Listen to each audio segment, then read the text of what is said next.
पास general था। क्या था? रिकॉर्डिंग किसके अंदर होती है? जर्नल के अंदर होती है। किसके अंदर होती है? जर्नल के अंदर होती है।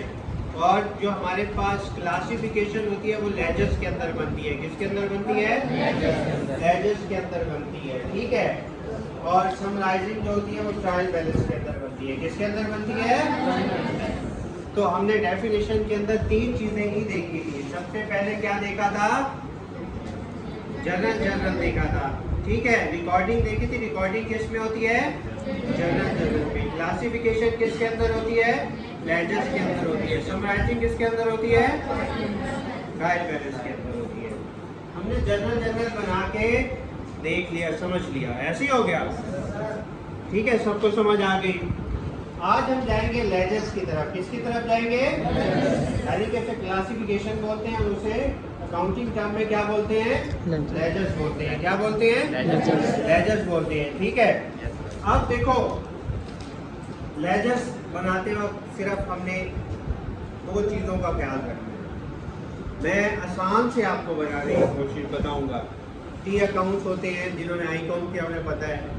2-3 तरीकों से बनते हैं, लेकिन सबसे आसान तरीका मैं आप लोगों को समझाऊंगा, जिसे समझने के बाद होपफुली आपको समझ आ जाएगी।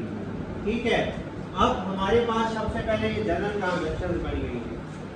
ये आपसे ठीक होंगी तो आपके लेजर्स ठीक बनेंगे। आखिर में ट्रायल बैलेंस भी आपके पास ठीक आएगा। यहाँ पे आपने मिस्टेक कर दी तो ये सारी गलतियाँ आपकी शुरू हो जाएंगी।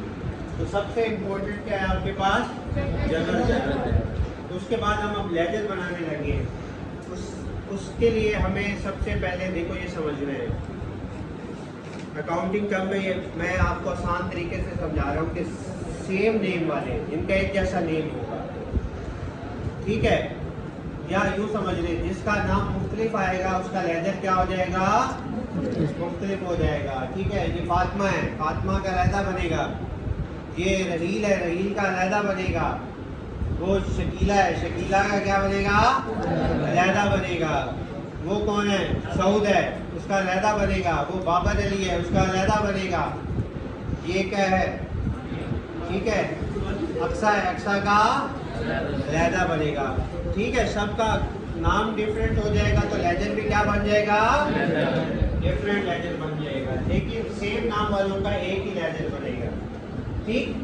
अब सबसे पहले आप लोगों ने मैथ पढ़ा हुआ है सबने? मैट्रिक के अंदर मैथ पढ़ा है सबने? तो एक इम्तिहान लेने लगा हूँ, आपने ये इम्तिहान देख के पास कर सकते हो कि नहीं? अब एक हमने डेबिट लिख दिया एक साइड पे। हम डेबिट को कह देते हैं ये पॉजिटिव होता है। क्या होता है? पॉजिटिव। हमने साइन असाइन कर दिए। ये क्या होता है? नेगेटिव। ऐसे ही है। अब plus minus is equal to minus. देखा, फेल हो गए सारे। क्या हो गए? फेल हो गए। कैसे फेल हुए?